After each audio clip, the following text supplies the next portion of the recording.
come back to my favourite place, or one of my favourite places I should say now, because I've got a couple, in this park, this avenue of trees, just to record some quick thoughts.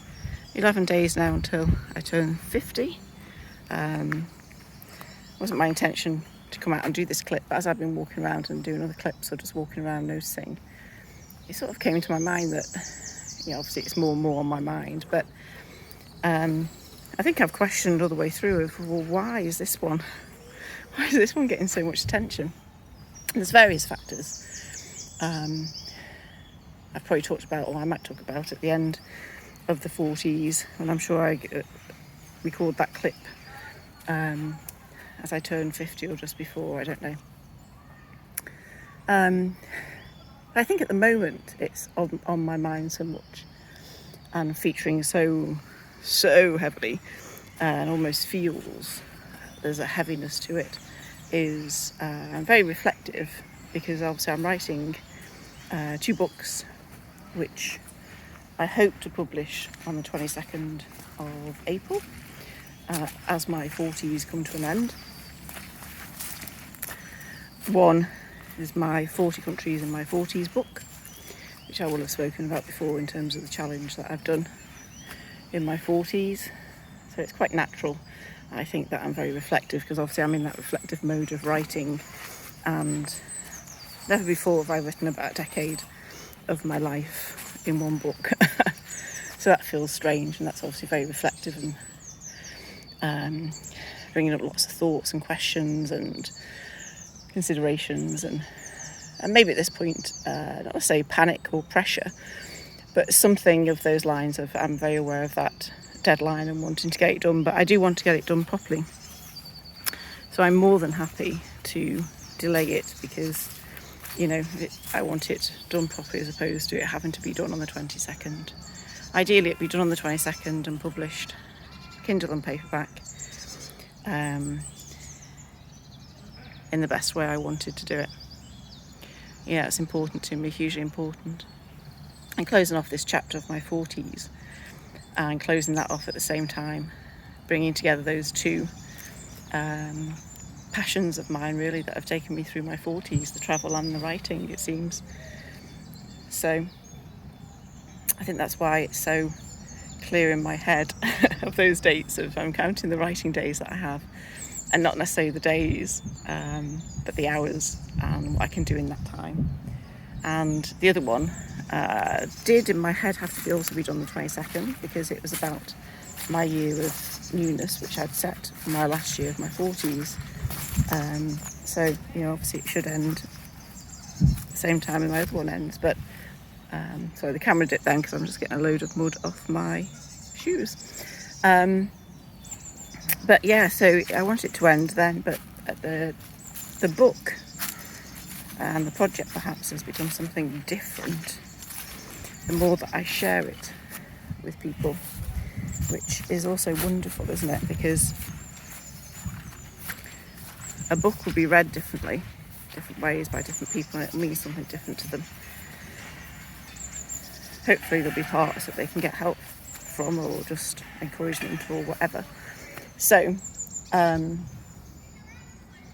we go. That can be delayed. Doesn't necessarily have to be the 22nd now.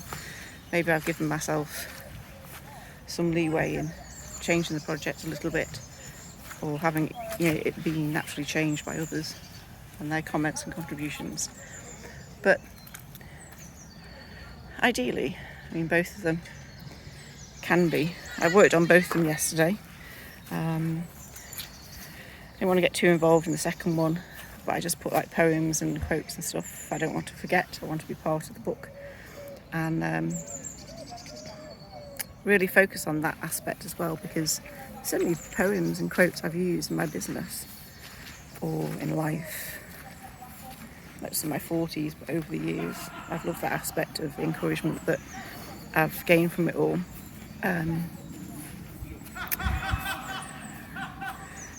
So I want those to be part of it as well. I love these noises in the background of, I think they're teenagers having fun on their Easter holidays, shouting to each other. It's adds something, doesn't it? That natural part of being. But yeah, so that's why I'm very aware. I'm not necessarily aware in any other ways. There's still a gap in, is there going to be a 50s challenge? I haven't come up with anything there yet, but that might come naturally, as the other one did, as I entered my new decade and saw what it could be about. And obviously at the moment I'm focused on my 40s, very much so, with finishing these projects. So there we go. That's where I stand as I approach the end of my 40s. Still very excited, I have to say. Maybe more excited because I achieved my challenge. Achieved it ahead of COVID, luckily. I know I could have delayed it longer, and I would have, I think, if there'd been an element of there could be some more travel on the horizon, then I could naturally have delayed it and blame COVID for those times we couldn't travel and the times that I had to be back here due to illness and health issues and stuff. So obviously hospital appointments and things. So I am hugely proud of myself, as we all should be with whatever we achieve. I'd have been proud of myself, I think, if I got to even just half the target, half the challenge, because it's setting a challenge, isn't it, and just going for it. And it was more that than achieving it. So yeah, 11 days to go. Haven't figured out what I'm going to be doing on that day. I turn 50, it might be wanting sleep more than anything, because if I'm up late publishing books and getting those sorted, then my body might just want to sleep. So we shall see what happens, what I end up doing. That's part of the fun, I think, now. Not necessarily having anything finalised, just going with the flow, whatever happens. So yeah, countdown, 11 days to go, 10 writing days, or maybe less. So there's the focus right now. Get the books sorted, then focus on the end and that celebration as I tip into 50. Brilliant. Very excited. What are you excited about today? It doesn't have to be a big thing, doesn't have to be a big celebration, but maybe there's something that you're excited about. I hope you are. We all need excitement in our lives.